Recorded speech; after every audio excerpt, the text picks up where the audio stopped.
নমস্কাৰ, মই অন্য এটা ভিডিঅ'লৈ আপোনালোকক স্বাগতম জনাইছোঁ। আপোনালোকৰ ঘৰত চাগে ইনডোৰ প্লেণ্ট আছে। সেই ইনডোৰ প্লেণ্টসমূহ কেনেকৈনো ধুনীয়াকৈ ৰাখিব পাৰি মৰি নোযোৱাকৈ, তাৰে কেইটামান টিপছ আপোনালোকক জনাম দেই। কিছুমানৰ ঘৰত চাগে ইনডোৰ প্লেণ্টসমূহ কেতিয়াবা মৰি যায় বা বেয়া হৈ যায়, হয় নাই বাৰু? কিন্তু মই যেইকেইটা উপায় দিম আপোনালোকক, কেতিয়াও ইনডোৰ প্লেণ্ট বেয়া হৈ নাযায়। আপোনালোকে ট্ৰাই কৰি চাব পাৰে।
এতিয়া আমি ইনডোৰ প্লেণ্টসমূহ কেনেকৈনো ধুনীয়াকৈ ৰাখিব পাৰোঁ তাৰ টিপছ কেইটামান ক'ব বিচাৰিছোঁ।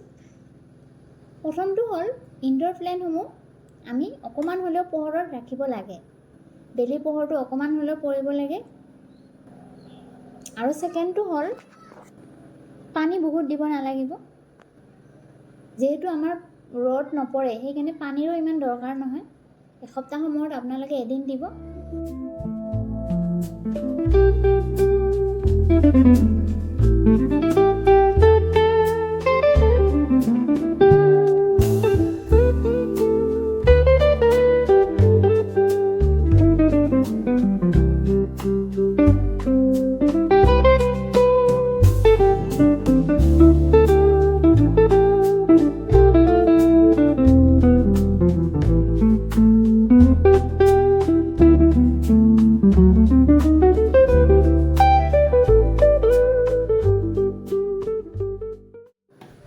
আৰু এটা কথা কওঁ, ইনডোৰ প্লেণ্ট বুলি নহয়, বাহিৰত থকা যিকোনো ফুলেই হওক,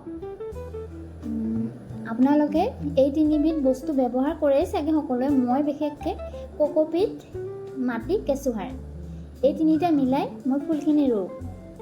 যদি কেতিয়াবা ফুল অকণমান বেয়া হোৱা যেন লাগে, আপোনালোকৰ মৰি যোৱা নিচিনা, লগে লগে মই বাহিৰত উলিয়াই দিওঁ, এদিন ৰ'দত ৰাখি দিওঁ, আকৌ এদিন ৰাখি মই আকৌ ভিতৰলৈ লৈ আনো।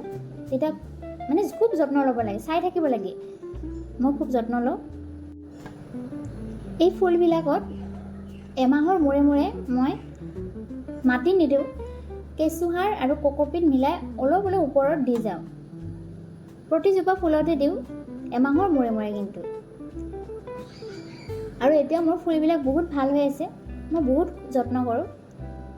যদি আপোনালোকে ভাল পায়, এই টিপছ কেইটা ফ'ল' কৰিব পাৰে। আৰু যদি মোৰ এই ভিডিঅ'টো চাই ভাল পালে, তেতিয়াহ'লে মোক আৰু আগুৱাই নিয়াত সহায় কৰিব। ধন্যবাদ।